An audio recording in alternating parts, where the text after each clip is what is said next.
What's up, everybody? Welcome to the Kind of Funny Gamescast for Thursday, June 27th, 2024. I'm one of your hosts, Greg Miller, alongside the master of hype, SnowBikeMike. Good morning, Greg. Thanks for having me. What is this? Is this a Halo 3 sweatshirt? What is this sweatshirt? A little Halo 3 mixed with Mountain Dew. Thanks to my best friend, Andy Cortez, for getting me that. That's right. Your best friend, Andy Cortez, is here. Of course, the Hispanic heartthrob Texas treat Latino heat, clicking heads, ripping them to shreds. The globe-trotting, headshot, and three-point shooting, rootin', tootin', nitro rifle from twitch.tv. Andy Cortez. Good morning, everybody. Good morning, gamers. Sorry, I forgot we were doing the PlayStation thing. Let me make it blue. Let me burn blue real quick. That's good. There you go. Echo, turn the den lights blue. And of course, rounding out our quartet, he's Forbes 30 under 30, a.k.a. the New York Game Awards nominated, a.k.a. Leftover Poppy Blessing Adeoye Jr. Good day, Greg. Good day. How are you?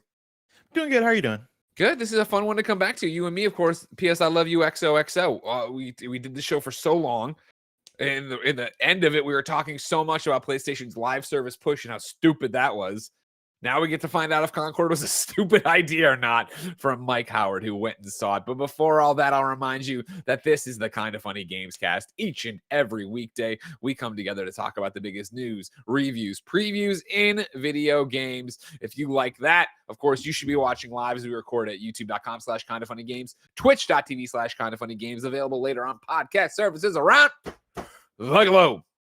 If you really like what we do, get yourself a Kind of Funny membership. With the Kind of Funny membership, of course, you get all of our shows ad-free. You get the ability to watch us record the afternoon podcast live as we record them, and you get a daily exclusive podcast/video called Greg Way, which is your private time with me. Of course, if you're watching live on youtube.com/kindoffunnygames right now, you have a chance to be part of the show. We take super chats, put them into the show as if you were here talking to us, commentating with us. So go ahead and write in with your questions, your concerns, your thoughts about Concord. The Mike responses, he's actually played it. You could pull in the stuff from the other previews that are already up around the internet. It'd be a great little fun time to talk. Some housekeeping for you. Of course, Kind of Funny Games is an 11-person operation that's all about live talk shows. You've already gotten a look at Xbox's canceled cloud console on Kind of Funny Games Daily. It's up on YouTube, of course, in podcast services. Up next, you're getting a Twitch and YouTube stream with Mike, Andy, and Joey playing a bit of Destiny. And then, of course, you'll get later today my Greg Way, which is what if Ben's friends are Kind of Funny fans. But before all of that, it's a big announcement, ladies and gentlemen. You probably have seen, maybe you've heard the quality of it. I don't know. We are work from home for the next few days. Why? Well, of course, the one, the only, the engaged one at Tim Geddes is getting married on Saturday at the Kind of Funny studio. Him and Gia have been planning this wedding for a very, very, very, very, very, very, very long time. It is finally happening. The wedding is happening. And if that wasn't enough, NVIDIA GeForce has partnered with us to live stream Kind of Funny presents Geddes Live on Stage, the wedding of Tim and Gia this Saturday around 5:30 p.m. Pacific on twitch.tv/kindoffunnygames. Once NVIDIA heard what Tim and Gia had planned, they wanted to make sure we shared it with the best friends all around the world. Make sure you tune in live and remember, #FramesWinGames. Andy, how excited are you that NVIDIA GeForce came through and said, you know what, this wedding sounds so stupid, we need to stream it?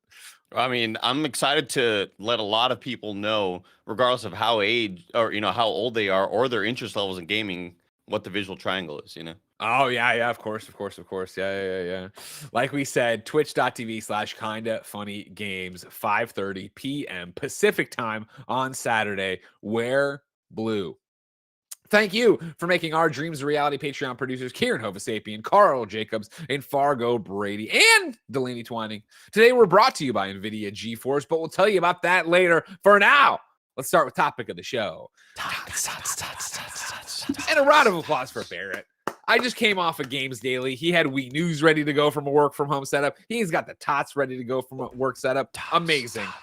Whoa, that was cool. Wow, Andy, you're so cool. Thanks. I will remind you, Greg, Tots was actually, that visual thing was work from home like beginning thing. Staple. Yeah, I know, Yeah. but it's also one of those we've been gone for so long. I would, Mm. there's so much moving parts to what we do here. You just really thought it out in a way that I didn't when I came down here, and I was like, oh, I turned the Yeah. computer on Saturday. Clearly, it'll work fine. And I turned it on. It's got 9,000. I mean, updates, of course. granted, I thought I had most of it done last night, and then I woke up and I was like, oh my god, there's so many things that I don't have set up. So You did it. You killed it. Don't worry about it. Ladies and gentlemen, Concord previews are finally here. We are going to hear all about this hero shooter. As a quick little synopsis, remember, of course, Concord is from Firewalk Studio. This is a studio that was founded in 2018. In April of 2021, PlayStation announced a publishing agreement with it. And then in April 2023, PlayStation said, fuck it, we'll just buy it. And bought it and made it a PlayStation studio. Of course, Concord is targeting August 23rd for a release date. There is a beta coming in July. SnowBikeMike, you went to Sony. You played this game. I want to know at the top, is it good? Yeah, Greg, I'm excited to talk about Concord from Firewalk Studios because I played a couple of hours of this game. And I think the biggest thing I can say walking away from it was I wanted to play more. And Okay. that is a really good sign. I had a pretty good time with this game. I actually walked away impressed while we were playing. I wanted to play more. When I left, I wanted to play more with my friends. And I wanted to play in a competitive sense. And I also wanted to play in just a fun, chill hangout sense where we're still catching up on our days and just kind of going through the motions. And I think that's a pretty positive thing to say here for a first-person shooter coming out in 2024. And so, yeah, this is a 5v5 team arena hero shooter, but of course it wouldn't be PlayStation without some sort of narrative being pushed and that being at the forefront. So you're going to see a lot of storytelling on one side, but we're going to talk about the game itself and the gameplay, and then I'll get into the narrative stuff. So, I was impressed. I walked away having a lot of fun with this hero shooter. I didn't know after our first showings if it would have the stuff, and it does. It is really, really competent. The framework of it all feels good. It's definitely a Destiny mixed with an Overwatch feel. Overwatch, of course, with your heroes and some of the game modes, but a Destiny feel, if you think of Destiny PvP and how kind of tight that gunplay is, but mixed with the floaty movement. A lot of these characters that you'll see in Concord have a double jump, a triple jump. They will have this dodge mechanic that will pull you out into a third-person view that's kind of wonky at first, but then kind of novel and makes you smile throughout the gameplay. But it has this interesting blend of Destiny floatiness with that tight gunplay, but of course, the heroes that you will start to know and love during your gameplay. We got to play 3 out of the 6 game modes. We got to see, I believe, 3 maps out of the 12 that will launch. So you're going to get 6 and 12 game modes and maps at launch. And you will also have 16 free gunners, aka your heroes. We got to see 10 of the 16 during our play session. And I think the biggest positive as well walking away from this is a content full game, right? This is a game that is coming out at a full price tag, but it has content ready to go and is full. This is not an early access game. This isn't a game where it's like, oh, it's free to play and we're going to add more down the road. This is very much, you're going to get your bang for your buck if you jump in and want to get involved in this. And one. $40, So that's a big right? positive. $40, I believe, is correct there, Greg. Okay. And it's launching on PS5 and PC off the bat. So that's a big positive there. You'll have the crossplay. You'll have the input stuff where you can match up with just console players or, of course, match up with everybody and have a good player base there. And so a lot of positive going into that. And then on top of that, you got to build into the heroes, right? Each hero is unique. And, of course, in a Sony fashion, and I'll give credit to Firewalk, they have put a lot of love and care into this world, the lore, and the characters that you will see, meet, and hopefully fall in love with. And we'll talk about the narrative in a little bit, but they crafted some really fun heroes that kind of blend the lines of your normal class-based hero shooter, from the medics to the assault to tanks. There isn't a normal, like, hey, these 2 characters, they're medics, right? There's a couple of them where you're like, oh, that's clearly the medic class, but they don't really break them down into categories like that. So you'll find heroes that you really identify with. There's a guy that loves hot sauce, that has a 6-shooter and is all about precision headshots that Andy Cortez is really going to vibe with. There's a giant guy, of course, One-Off, who is the big dumpster-looking robots. That's going to be your tank robots and kind of be your tanky vibes. That it's a really fun and interesting mechanic that he has, where he has a suction gun that will suck up any sort of projectiles, bullets, enemy grenades up into the gun, and then he can either blast them in front of him to do damage, or he can throw out giant dumpsters and cause massive explosions that really take away a lot of players' health. So they have some fun blends of different characters, but you'll identify, hey, these are the two kind of tankier guys. Here's the two looking medics, and then the rest are kind of in the mix of DPSs and stuff like that. But I really was impressed with the gameplay, the heroes, the blend of it all.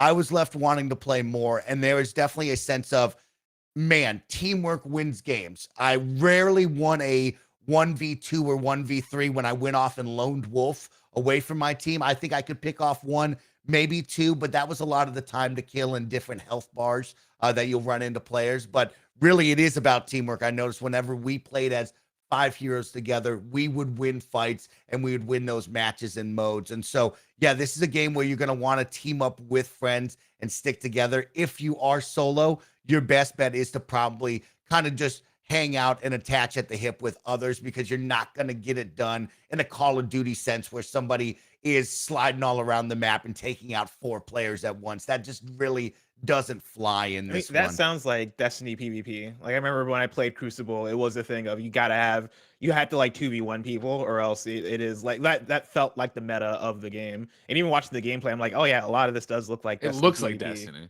Yeah, it feels like it too. And even the time to kill feels like Destiny, where there's some moments where you feel like you shred someone, and then there's some moments where you miss a couple of shots and you're like, ooh, that took a little bit longer than I liked, but that's because I didn't hit the shots where I needed to, or I missed a couple of bullets there. And so, yeah, it feels good. The maps are very unique. I think you'll get the Destiny vibe off the rip because it's very sci-fi heavy, and the maps are all very interesting.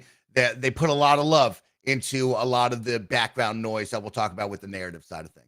Does it feel like it emphasizes having to have like really good FPS skill in that way? Like, we talk about hero shooters, and one of the things we bring up is like, when I play Overwatch, when Overwatch first came out, there was a big conversation around how you didn't have to be like the first person shooter person. You could play as Mercy and heal people, or you can play as Torbjorn and set down turrets, or like find a character class or a way to play that doesn't feel like you have to be like the best like precision shooter on your team. Does it feel like there are avenues to play this game where you don't have to be the number 1 FPS player on the team?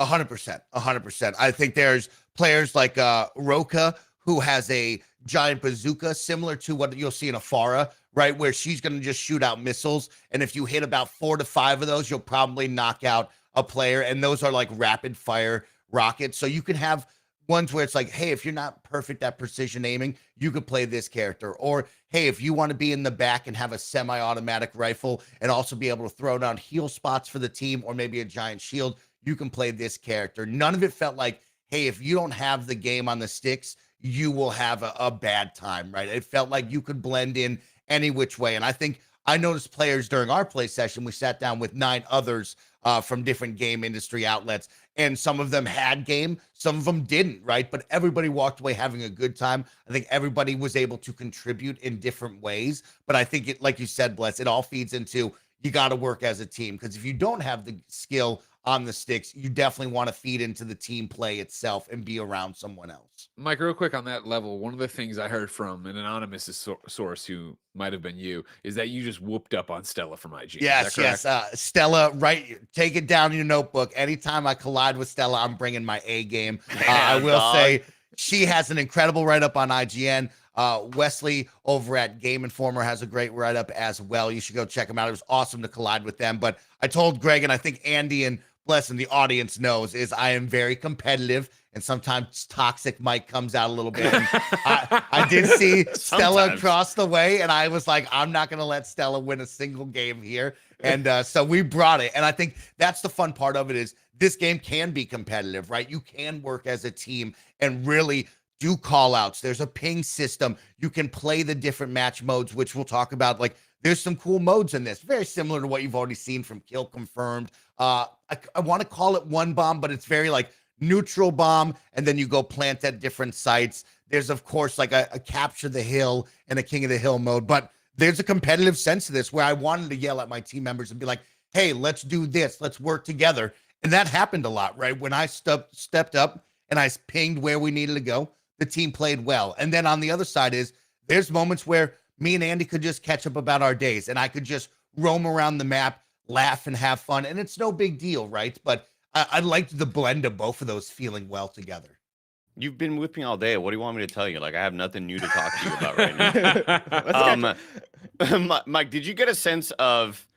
I know you only had a couple hours with it, so it may be kind of tough to judge it. But was there a point maybe later on in your PlayStation or in your play session where you're thinking to yourself, "Man, we really need one of these on our squad. If we don't have one of these people, one of these." Not, I know you said there's no classes, but if we don't have somebody who's able to heal somebody, or if you don't have somebody with that ability, then we're kind of screwed. There was not as much as you would think, Andy. I didn't feel like it was like Overwatch where it was like, yo, you got to be a Mercy, right? I guess my mind goes to like the tanky side, right? In my opinion, I think the two tanks are on the weaker side. There's one tank, which you saw, which kind of like the big Drax looking character in the blue and pink. He felt very weak to me. His goal was to charge in. He has this diamond skin that kind of holds off bullets, but he had a very small health pool. So it felt like anytime that guy was around, I could one-on-one him. And that shouldn't be the feeling, right, Andy? Of like, if I see a tank, I shouldn't feel like I can just one-on-one this guy with no pressure at all. As opposed to one-off, which is the giant dumpster robot. He felt tanky. He had a lot of health. And it's not like he was doing a lot of damage, but it felt like, oh, I need someone's help to really take him down in an efficient manner so we can move on to the next one. So on the tank side, it never felt like, oh, one of us has to be the tank. I need a tank here. It very felt like that's a compliment. On the healing side, it depends on how much you're taking. I noticed sometimes we didn't have a healer and it didn't matter because we were playing a search and destroy type mission where it is once you die, you're out. So it never felt like we had these long engagements. It was, we took out this team, they're gone, we're moving on to the next one. So I would say no, it never felt like we needed a class system every single time. Question I have for you, Mike, two of them, and they come from, of course, the youtube.com/kindafunnygames super chats. Number one is from CJ. It's a simple one. Mike, did you play on PC or PS5? PS5. We did play on PS5. There was no mouse and keyboard, so I was on controller the whole time. I heard Stella belly aching about it. You know what I mean? No wonder you dominated her. She was Andy, I had the home field advantage. That's superfluous, Andy. That makes total sense now. Doesn't make any. Don't worry about that. And then Bomber Jacket Bill has a question that I want to build on. Yeah. Do you think Concord has the juice, the spice, the it factor that will give it longevity compared to some other shooters that seem to come and go? And in that vein, I want to pull from Stella's, again, great write-up over on IGN. She writes, while I enjoyed my time in the limited hands-on preview overall, I have several concerns for the longevity of Concord and what it has to offer. Mike, you're doing such a great job of talking about what you played and what it was like there. And obviously, there's so much to cover. Let's pivot a little bit and talk a little bit about its place. Like, do you share this? Does it have the juice as Bomber Jacket Bill is talking about? It has better juice than some that have come out recently. I don't think it has the juice to take over like a lot of us want in this industry. But I was left going, this game has more of a weekend to more than a weekend vibe, right? I think we go into this like, oh, that's a one-off. I'll play that once, never play it again. Oh, here's a shooter that I want to play for a weekend or more with my friends. And then there's those games where it's like, I want to spend eternity in this, right? And I think this game very much falls in the middle category of we're going to have fun for a weekend, maybe more. I could see people attaching to this, given the right time frame, right? I think we're seeing a market right now of Marvel Rivals coming out. I think there's a couple other shooters in the mix right now before Black Ops, which is going to make this kind of, team arena shooter really tight and hard to get some elbow room in. And so I think walking away from this, I was like, this could be more than a weekend of fun. And I think that's a big compliment as well. It didn't feel like I played that once, I'm never going to play it again. But it didn't feel like, oh, I'm going to spend my life in this game. I think then for, me and Blessing coming at it from the PS I Love You route, right? And when this is all happening and, we're doing more than a dozen live service games, Jim Ryan's got some cats. The concern always was like almost recontextualizing what a PlayStation Studios game is. And obviously up until this point, I think you'd say, oh, well, it's going to be a narrative. It's going to be this big story. It's going to be this and amazing graphics. One of the things Concord said in their presentation at State of Play was that, hey, we're doing these story things. They dropped this trailer that I was like, oh, this doesn't seem representative of the game. And then they were like, no, it is, because we have a story that's going to go on, and every week we're dropping more content about it, and so on and so forth. Did they talk to you about that? Did they get into the weeds? Did you see any more of that? Like, how does that all work? Yeah, we did get into the weeds. We were able to see one of the first early cutscenes that they will show. Of course, they call them vignettes. And I will say, to start this off, the team is very passionate about what they have. I think one of the coolest things for me being in the industry now is getting to see these developers and have them talk and tell you about the love and the passion that they put into it. And this team really has heightened that kind of narrative experience. I think Andy will tell you, of course, the love for like Overwatch characters and the lore that Blizzard has been able to build out with Overwatch vignettes or Apex vignettes and these small dialogue lines that I personally, as a player, never took away from, right? Like, I've never taken the Mercy one-off line talking to Wistons as like, oh, that's big lore that I should be mindful about. But I know there are a number of people that do take away from those big lines. So they really put a focus on this. And so, of course, there will be a weekly 2-minute vignette is what they promoted on this one with us. So they clearly want to show you this world that they've built. They want to make a narrative about the characters, these free gunners, this kind of world of what they've made. And also on top of that, Greg, there's a galactic guide, which is like your all things lore. So if you can imagine, Greg, this almost looks like a Mass Effect 2 or 3 like map, maybe like your Starfield map, but less zooming in and out. But lots of zooming in and out in Starfield. Yeah, you can go to different points on this galactic guide, and essentially it's just your ultimate lore guide. And so what they had would like a mini paragraph about some sort of map or some sort of location or a character that would get you really in depth with the lore if you wanted to chase that. Now, it's not an interactive map where all of a sudden you click on something and you're going to have the map played out over there. No, it's very much just like a picture that you can click on different items and it will bring up different lore moments of it. I was a little confused, so I hope that they clarify this. But when we asked them about the vignettes and going, hey, what if Greg hasn't played for multiple weeks and he wants to come back and watch those vignettes to be caught up? They didn't have a clear answer of, oh, those will just be in the menu, or, oh, those will be in the Galactic Guide. They very much will be like, it was almost like the Blizzard moment of like, y'all got phones, right? It was like, oh, y'all have social media. Like, they'll see it on social media.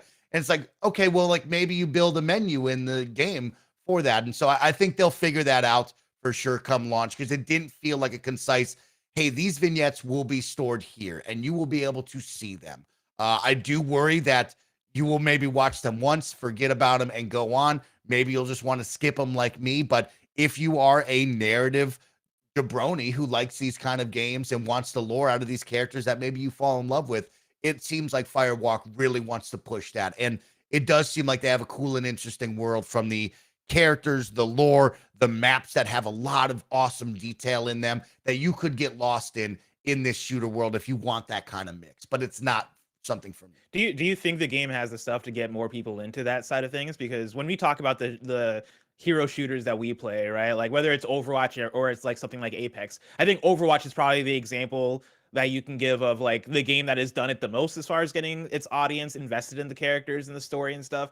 But even then, it's like, what percentage of that player base cares that much about like the overall Overwatch story to go in and dig deep and stuff, right? Are we talking 10%? Are we talking 5%? Even when we talk about Apex, like, I love Apex. I couldn't tell you what Bloodhound's relationship is to Lifeline's whose relationship is to like any of the Octane or any of these other characters. Like, you don't need that, right? And I don't need that. And do you think that this game has the stuff to take it from, if I'm gonna say 5% of players who might care about that for these games that already exist, which I feel like might be even, might be even giving too much credit. Do you think that they're going to be able to get more people into it that way? They have some very interesting characters, Blessing, and I think doing weekly vignettes will start to build that world. And if they can create a game that people, first off, want to play, right? Like Overwatch was a game that people wanted to play, and then they built up that love for those characters over weeks, months, and years. And so I think with this is, if this game does hit for PS5 and PC players and it hits at the right time, which hopefully it will, right? I think you could get off and running because of these vignettes that are coming out weekly, because of this galactic guide where it's like, oh, if you really love that character, you can go learn more about them. And so I think they have the framework to build off of that and get a larger audience interested in the narrative. But it all comes down to, are the characters a reflection that you want to see and that you love? And also on top of that, will it be a gameplay or game that you want to come back to, right? You got to capture that casual audience along with the competitive audience and all make it work and sing. But I think the gameplay starts first if we're going to capture people on the narrative side. When you're talking about different game modes and are we talking playlists? How are they exactly categorizing what sort of mode you're hopping into, whether it's just like a Slayer deathmatch type of thing or capture the hill, whatever? So 6 game modes at launch. We played 3 of them. And there's definitely a distinction between probably 2 of them is what I would call, Andy. There's a respawn game modes and there's a non-respawn game modes. I think that's the best way to probably articulate their playlist that they're going to show off, if I had to guess, because we didn't see that with just only 3 available. But there was very much a distinction when they would talk about it of like, here's your non-respawn games and here's your respawn games. So I think that's how they'll show it. We played 2 non-respawn modes and 1 respawn mode, which was, of course, kill confirmed. So every time you would kill another free gunner, you would run over, collect their kind of dog tag looking piece. On the flip side, we played Clash Point, which was essentially a capture the point, capture the hill, where in the middle of it, you would run up there, you would capture it, fill it up to 100%. If you killed one team member, they would be out for the round. And so that was very highly competitive. On the flip side, they had a neutral bomb vibe, which was trophy hunt, or that might have been cargo run, but it was the little blue, cute little robot that we saw where he would be in the middle of the map. Your goal would be to push up, grab that robot, and then go to either site A or B and plant. And so during this commotion, you had options of taking out the team, just fighting them 5-on-5. You could maybe grab the bomb and go plant and then defend and or attack on that. And so that had some fun moments, but it was very much of like, those are the competitive side of things, as opposed to when we played Kill Confirmed, it was like, oh, you could just die a bunch and keep coming back and feel good about it. Were there any modes that felt like they didn't really lend themselves to being hero shooters? Like, were there some modes where you're like, man, this mode kind of works better in a Counter-Strike or a Call of Duty where everybody's kind of on the same level. We're all just using SMGs and ARs or whatever. But maybe here it kind of feels weird because you got big tanky guy who's sucking up projectiles, and then you have like, because I know that can feel kind of odd sometimes. Yeah, no, all 3 modes felt actually really good for the heroes and the rounds that we were playing. It was actually really cool. They said that a lot of the equipment will actually stay persistent in the world round to round until you take it out. So like a healing pod that you leave down, if you die or we go on to the next round, that will actually stay in the world. If you put a grenade up or a landmine up in the top world somewhere and it hides and stays to the next round, that will stick around. And so it felt really cool of like, a lot of these abilities can actually be used round to round if the other team doesn't take them out. And I thought that was kind of cool and novel. But every one of the game modes we played all felt right in this world. And it felt refreshing not to be like, hey, here's push the payload, right? I think I'm sure they'll probably have a push the payload if I had to guess right out of these 6 modes. But it was nice on a preview side to be like, there's no push to payload, which I think we see too much of in these hero-based arena shooters. And so it was a nice, refreshing turn of like, we're not showing that off right now, or we're not forcing you to play that at this time, which was good. Was there any, I was going to talk about, like, do you worry at all about this? Because upon the first previews, this always looked really awesome to me. And I love the look of it. I love the style of it. And the movement seems fun. And then Valorant on console happened. Yeah. And now, like, how do you feel confident? If you are Firewalk right now, where are you at confidence level wise that, a large kind of IP like Valorant is now available on your console? Do you worry about the player base there? Yeah, 100%. Mike, I want to worry about that player base. Sasser, I remind everybody at the Kind of Funny membership. Of course, with the Kind of Funny membership, you can get $10, get good karma, get all of our shows ad-free, so conversations never have to stop. But guess what, Jack? You're not using your Kind of Funny membership benefit right now. So here's a word from our sponsor. This episode's brought to you by our friends at NVIDIA GeForce. Y'all know that we're hyped for Marvel Rivals, and I know y'all are hyped about Marvel Rivals. AI-powered NVIDIA DLSS, which improves gaming performance and resolution on your PC, and the tech that allows for advanced graphics like full ray tracing is constantly coming to new games. New games like Marvel Rivals, where it will be in at launch, offering day one support for DLSS 3 and NVIDIA Reflex, which reduces your gaming's rig latency for ultimate responsiveness. And just this past week, the Social Sandbox MMO PAX Day launched into early access, with support for both DLSS 3 and NVIDIA Reflex as well. Driving sim enthusiasts will love to hear that F124 is packed to the gills with NVIDIA tech. Enjoy one of the most immersive racing experiences with NVIDIA DLSS, Reflex, and beautiful ray-traced graphics. Max this out on a 4K screen, and DLSS will give you double the frame rate. And for those of you who like to record your gameplay, so all of us at Kinda Funny, NVIDIA's latest update to its app in beta allows 120 frames per second recording in AV1 tech, which dramatically improves the quality of your captures. That, plus tuning your GPU in a single click, are great reasons to check out the new NVIDIA app, which you can download on their website. We're celebrating Pride Month with a brand new drop designed by Kinda Funny best friend, Cameron French. We have tank tops, t-shirts, crew necks, and more. So whether you're going to the beach or the mountains this summer, we've got you covered. And we're donating a portion of sales to two incredible organizations, Queer Life Space and Denver-based Center on Colfax. Head over to kindafunny.com/store before the month ends.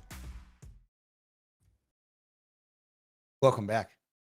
Ladies and gentlemen, thank you so much for Answer the damn questions, Of Mike. course, Andy asked me a question before. Greg rudely interrupted us and sent us to an ad break. But, Andy, if I was Firewalk Studios right now, I would actually be feeling pretty good about the previews that I'm sure myself, that's telling everyone, and others are probably sharing, because they have a really good framework of a video game right here. And I think when I look at that market and you bring up Valorant coming to console, my only concern is Marvel Rivals at this time. I think the world right now, especially with Overwatch, where I think a lot of players on Overwatch are just on the fence, always looking to jump and find some new game instead of staying in that backyard of Overwatch 2.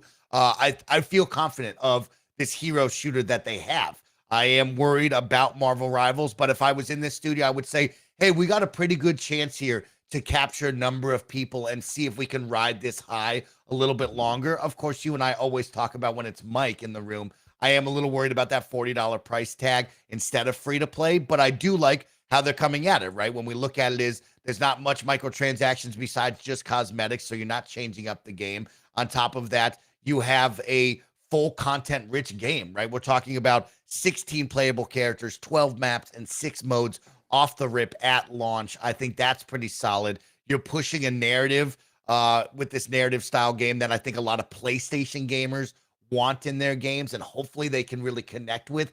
I don't know if that's a shooter genre in my taste. I don't think that's what players are looking for, but I think the PlayStation audience really likes that kind of vibe. And so it is interesting. If I was Firewalk, I'd be feeling good, not great, but not bad at all by any means, for sure, when the landscape hits.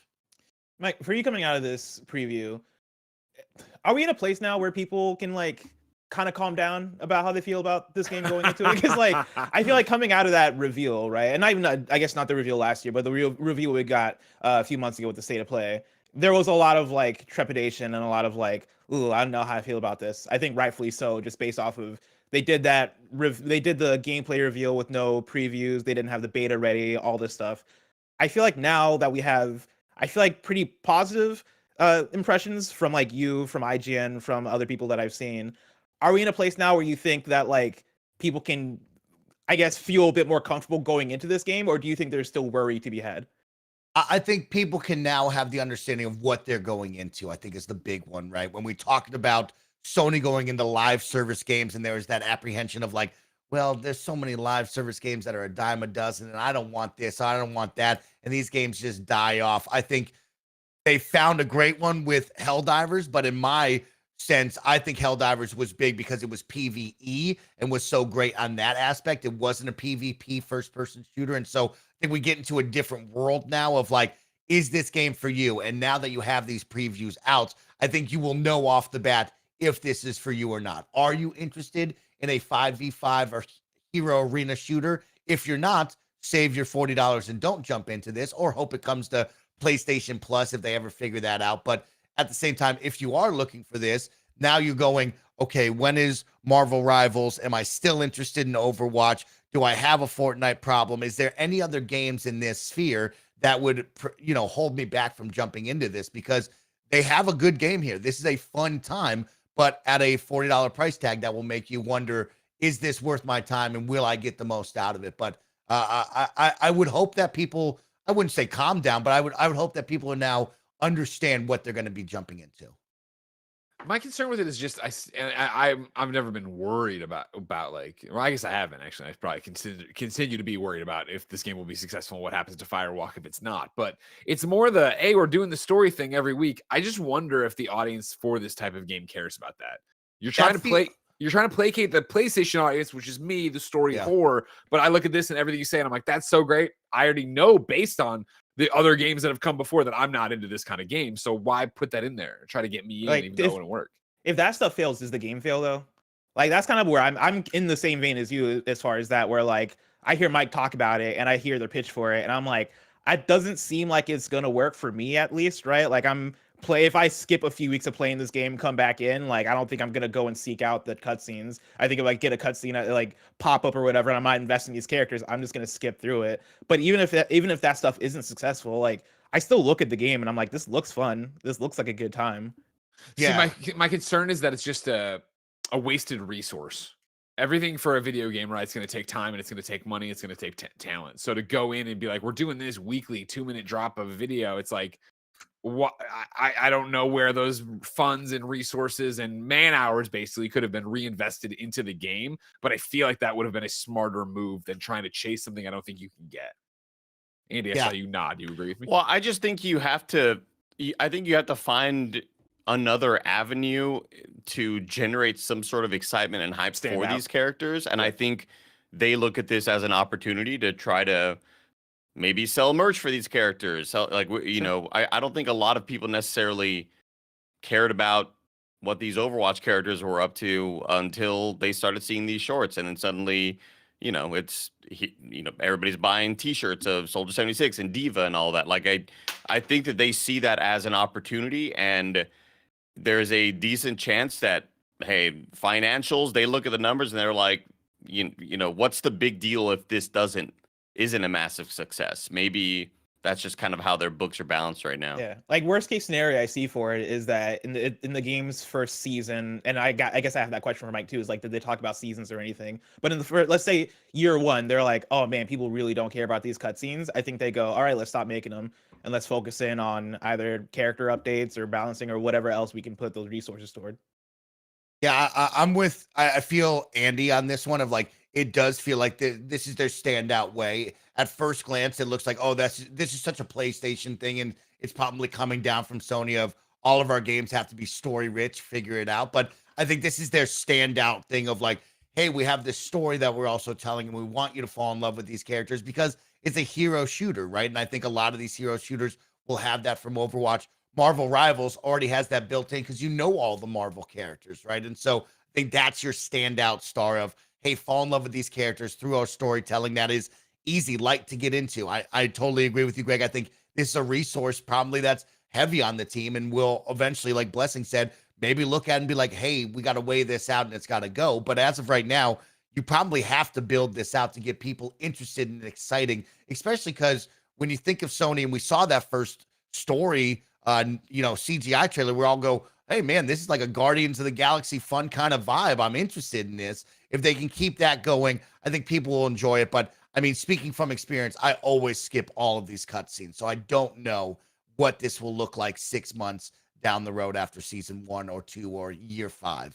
For the cutscene that you did see during your preview time, did that do anything for you? Like, did you see that and go, oh, there's something here? No, I did not vibe with that at all. I thought it was beautiful. I thought it was interesting. But when I watched that, my first mind went to, let's just get to the gameplay and get this thing on and popping. I didn't, I don't know. Maybe it didn't strike a chord with me where I was vibing with this, hey, we're all coming from different, out different planets, and we're all on a ship together, and now we're that misfit crew, and I love you, but I'm the hardened like captain, and I can't love anybody. So now I can, I'm showing some love and affection. None of it struck with me, but maybe that's because it was only 2 minutes and needs to build off of that. maybe because I didn't know the characters yet after playing for 4 hours. Would I feel differently if we jumped back into it at that point? And maybe I would want to learn a little bit more of them. But none of these characters to me were like, oh, I need to know the backstory of them. It was very much like, hey, what are their moves? How do they play well in this sandbox? How do I get the most out of each one? And how do they team up with others? And how do I play the best? Yeah, it's interesting. You talk about worst case scenario and stuff like with this and okay, well, a year out, then they just stop doing it. But like, I just feel like worst case scenario is like way worse than that, especially in where we're at and what we see with studios and what we see with PlayStation, even where it really is that you're coming out for $40. And if you cannot get an audience for this thing, how long do you keep Firewalk around? How long do you keep Concord around? How long? And I mean, like, I'm not trying to say it's gonna be Suicide Squad bad, but it's like, it's more just like PlayStation, I'm sure, has no interest in a middling hero shooter. That's all that has a million things going on. I guess when I say worst case scenario, I'm talking about worst case scenario for the cinematic specifically. Like if the gameplay is good, then and if the game is able to capture an audience because the game is fun, I don't think the cinematics are going to be a thing that then tanks it and make PlayStation go, we got to shut down the whole thing because the cinematics didn't work. And especially, I guess, as somebody who, and I'll leave this to Andy and Bless, people who are more in this line of video game, like, have you seen anything or heard anything that makes you go, oh, this is a game that I need to try. This game looks fun. I think the gameplay looks awesome as hell. Okay. Yeah. That's 100%. The same boat. From the get-go, I was like, oh, this seems like a fun game. The only thing that worried me about it was just that I felt like they still didn't show enough of it. And so I had a lot of questions. But like seeing more of it, hearing Mike talk about it, and even looking at this is the exact type of game that I would want to play, right? It being hero shooter adjacent, it being even Destiny PvP adjacent. I like these things. I even think, like, to what Mike's talking about in terms of the competition with competitive first-person shooters, I do think that this fall feels like a good time to strike. Like Mike brings up Marvel Rivals. That game's not coming out until next year, right? Like the other game that we're talking about is Fragpunk. We're talking about X Defiant. Like, I don't think this game is coming out and trying to compete with the Valorants of the world or the Overwatches of the world, right? Like, of course, it's occupying a similar space as an Overwatch, but like, you're putting this thing out for $40. It's a first time game from a new studio, right? Like, this is part of a like new initiative from PlayStation. I don't think you put out this game to then go, it has to make the top 10 FPS list that me, Mike, and Tim were working on yesterday, right? Like, I don't think they're looking at this to be the next, I don't know, again, the next Valorant. I think they're just looking for this to hopefully be successful and gain an audience and then build from there. I'm with Blessing there. I'm with Blessing there. I think that unfortunately, in today's gaming climate, it does feel like if you aren't a top 5 thing that's always charting on Steam and, always being talked about in every article, how the Helldivers servers can't sustain because like those are the things that kind of make people go, oh, that game's really popular. I should check that out.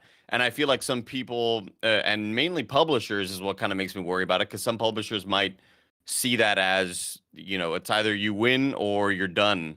Yeah. And I think when you're making a game like this, and especially with the changes that Sony has been making recently, where they were going to have 1 million live service games, and now it's kind of like we're kind of bringing that back and let's kind of retool and rethink this whole strategy. I think that they definitely have a success meter, and can we hit that? Can we just be here? Right. I saw somebody in chat saying like that this game isn't for anyone. And I completely disagree, because a lot of people, I saw some people saying, I'll just play Destiny. But it's like that's great for you. But there's people out there that aren't going to want to go through all of the Destiny loops to try to play PvP or this style of PvP. Some people just want that match, going from mode to mode. You're not going to want to create a character, go through a tutorial, play the story and all that. I think there is a spot for this game. I think Blessing's right. Like, the fall is a great time for it. And even though there are some other free-to-play juggernauts on the way or already here, this is their chance to strike and kind of like gain mind share there. Especially August, right? Like, you're way before Call of Duty. Like, you're a couple months after I guess this Valorant beta. I don't know when Valorant's coming out for everybody, right? But like, it seems like there's a sweet spot here that they could hit, where they could, I think, have that month of, oh snap, all right, this is the thing. Like, this is what we're playing right now as far as like multiplayer FPS game. And yeah, I think it's more on Sony of like, what is their success meter for this game? Do they see it the way they like? Is this supposed to do what they expected Last of Us Factions to do? Yeah. Right? Like, where is this game supposed to hit? I think if they're measuring it the right way, I don't see how this game couldn't like have moderate success looking at what it is. And we love to get all the super chats in here. One that I think we've answered similar or kind of is Volk Dasher here, who says, Helldivers 2 is going to be in my top 10 game of the year, but I'm sort of done with it after 4 months. 5 million Concord copies in a 3 to 4 month mind space till the next game is a success, isn't it? And sadly, that's a question only PlayStation can answer. And I think it's back to what you just said, right? What are their metrics for this? What are they expecting? What do they need? What do they need for concurrent players, unique players, people coming back to it? I do think that, they're working against themselves with the $40 price point, but again, you have to make the money off the game you did. I think when they get, I would say 3 months in, then you kind of get to that. All right, now PlayStation Plus, adding it to the catalog for a month is something to do. Spike it for the next big season if they're doing something like that, whatever their big update is going to be when they push a bunch of patches and things like that. Like, there's a million ways to do this and have it be a success. It doesn't have to be the biggest success. It just is. I worry about these live service games that did make it through the culling. You are coming out and you are this live service thing and you are not Last of Us. And so what is your actual level of success? Helldivers obviously exploded and did way better than I'm sure even PlayStation thought. What are they expecting for Concord? Yeah, and that's why I'm just hoping that these publishers have become more realistic. Yep. And after seeing the multiple failings across all the industry and the multiple shutdowns across the industry, like obviously publishers are going to publish. So publishers are going to do their thing where they're going to want every game to be the forever game, and if that can happen, of course that's like that'd be like the pie in the sky sort of goal. But after seeing all these failings, you got to understand that not every game will ever be the forever game. Like, I feel like those games have already happened, and now you're just trying to find a gap to place your game in, make enough money to get into the black and no longer be like, this game took so long and took all these resources and development time and so much budget. Make a game that's profitable, move on to the next project. Mike, did they talk about microtransactions or post-launch like monetization at all? Yeah, it seemed like there was a lot of free updates that would be coming from characters to maps. It seems like the microtransactions really were the cosmetics that you would be buying in the game to make different character outfits, but there was nothing of, hey, you're going to buy this expansion pass for map X, Y, and Z for characters A, B, and C. You know what I mean? It was very much, hey, we're just giving you free updates to try to keep this exciting and keep the microtransactions to a minimum.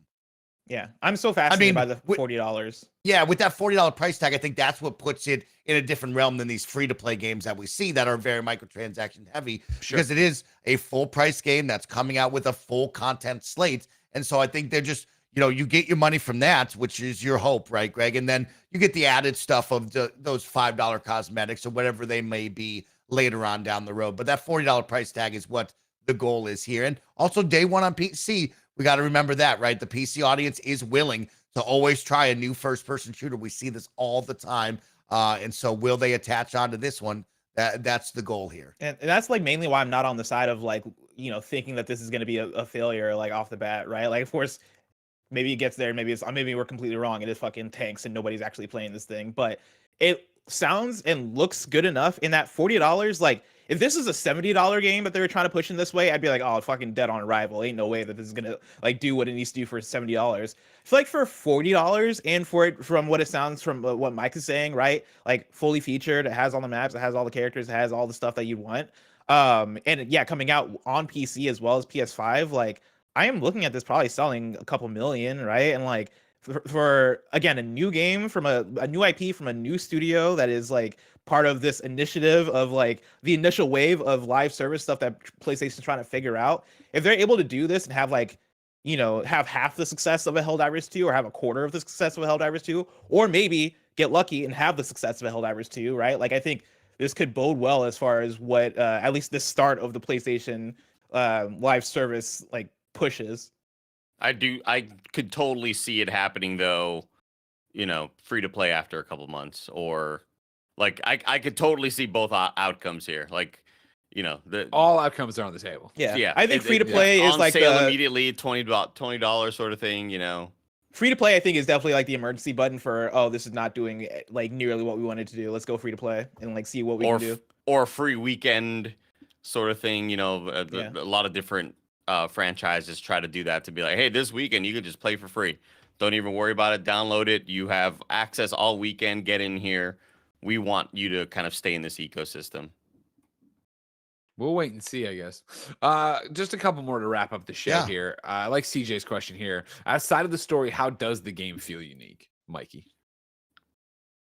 It's that mix of Destiny with the floatiness and the gunplay with that hero-based arena shooter that you love from Overwatch. That's how it feels unique, and it feels good. It is fun to play once you get the flow and the rhythm going. It is cool to jump characters between every death or every round and try someone new and find that person that you like. And so that's what makes it unique. Is it's just a hero-based team arena that we haven't had in quite some time. Or maybe you've been playing Destiny and you love your Hunter, Warlock, or Titan, but you want more moves and all that jazz. Or maybe you want to have Overwatch once again with some heroes that you fall in love with. That's what makes it unique.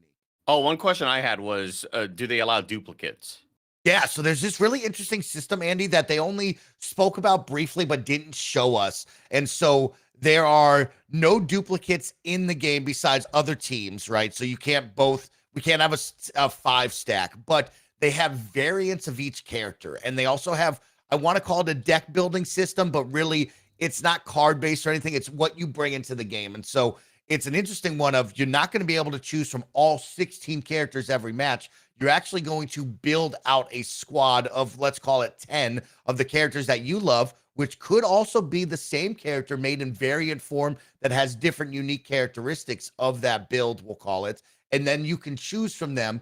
So they'll never let you go in with just 10 of the same one-off characters, right? Like, you'll always have to mix it up enough to where you can complement the team and never be stuck not being able to select a character because I chose your character or you've chosen it too many times. And so there is no duplicates. It will always be a unique 5, but you will have your own kind of list that you bring in that you can choose from that you like. So you don't have to choose from all 16. It might be, oh, Mike gravitates towards the bazooka lady. So I've built 3 different builds of her and I really like one off. So I built 2 of him. And then I like this other character. So I built X amount of them. And so that was a really interesting system that we didn't dive deep into. They really didn't talk about the variants and what that looks like. It was definitely like, hey, they're going to be able to do a little bit different stuff. It's not like you create a brand new character off of this, but they will be a little bit different than each build that you have, which was interesting.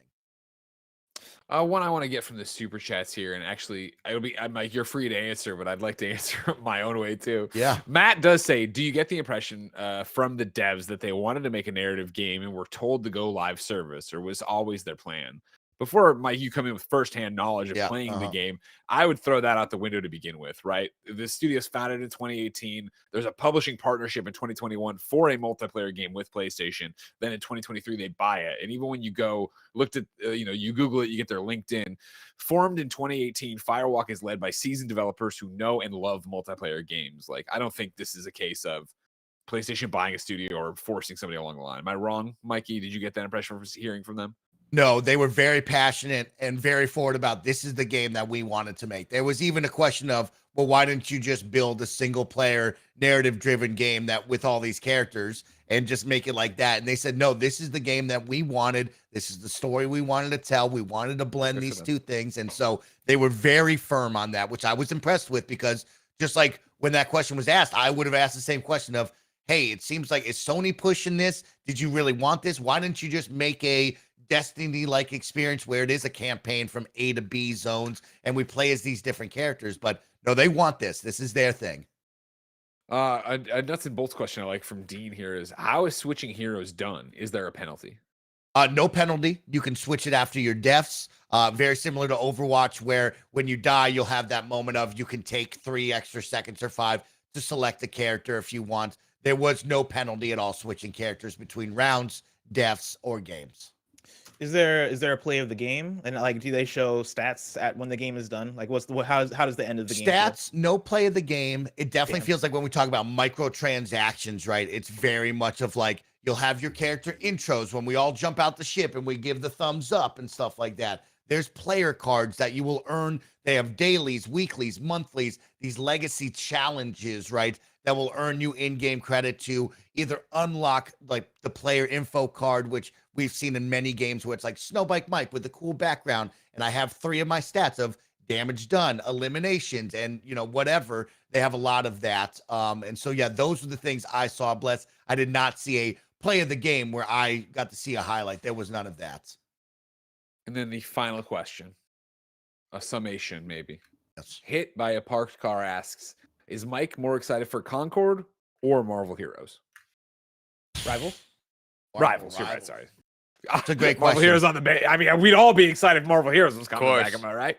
From what I mean- was able to play out of the 2 betas, I am more excited for Concord because of the multiple game modes. Ooh. Marvel Rivals, when we played it, only had the push the payload at the time. And so it did feel very much like Overwatch, and I just am a little burnt out on payload, but I know that will give you more and be different.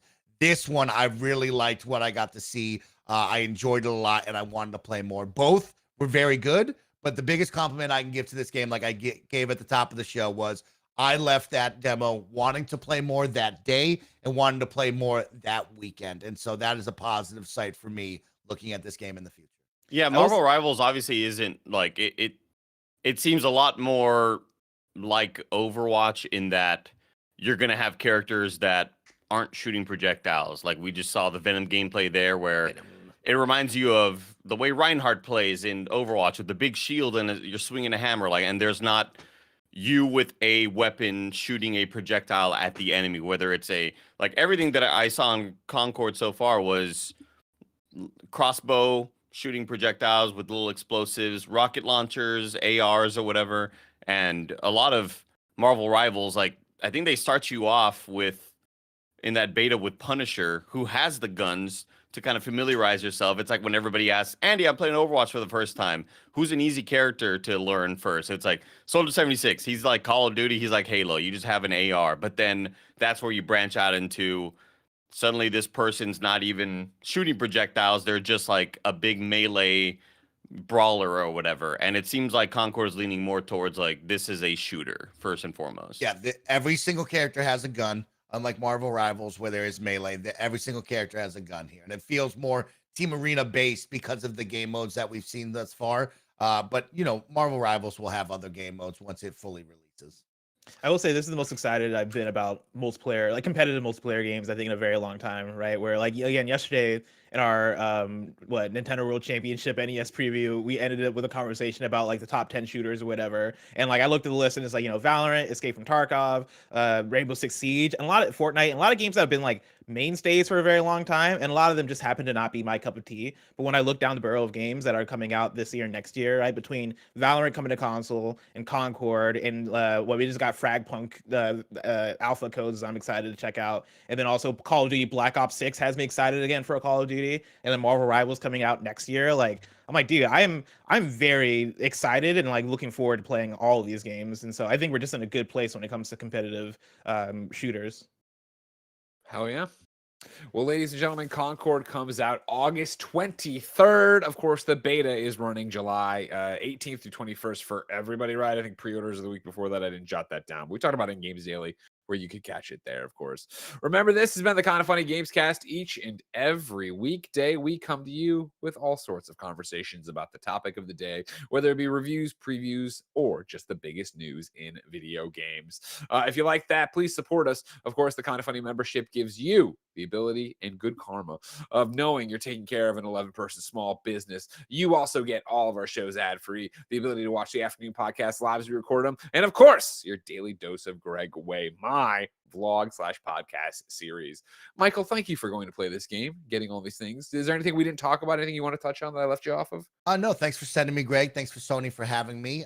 Excited to check out the beta and see the world's reaction to this game very, very soon. Ladies and gentlemen, of course, we're all about live talk shows. We're not stopping here. Up next will be a Destiny stream. Mike, Andy, and Joey. Of course, we are work from home, which means the setup's a bit different. Anytime you're watching a YouTube live stream, we end the video so that, the next YouTube video can be made. You have to go to a new link. On Twitch today, we are doing a switch where this is going from Barrett's computer to Andy's computer. So there will be a brief downtime on Twitch where you'll need to refresh when we come back. But other than that, until next time, it's been our pleasure to serve you.